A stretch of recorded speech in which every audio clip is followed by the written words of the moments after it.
Doon siguro pagka ikaw ay nagsasamantala. Pero kung halimbawa, ang pinapautang mo naman ginagamit sa negosyo, hindi naman masama yun. Ang masama, papautangin mo yung nagigipit na tao na walang makain, walang pambili ng pagkain, walang pambili ng gamot, pina-5-6 mo, masama yun. Maaaring magkakarma ka. Pero kung ang pinapautang mo naman ginagamit sa negosyo, kumikita naman sila, tapos binabahagi ng kasakita, hindi naman masama. Basta't huwag ka lang mamumuwersa, hindi naman masama yun.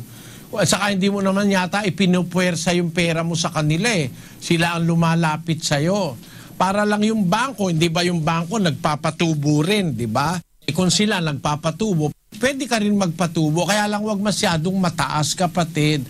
At huwag kang magpapatubo pagkain, lalo na sa mahihirap. Huwag kang magpapatubo ng mapakalaki. Pwede kang magpatubo sa mga negosyante na gumagamit ng pera para kumita. Meron kang share, walang masama ron. Basta hindi nawawala yung pag-ibig sa kapwa, hindi masama yun, kapatid.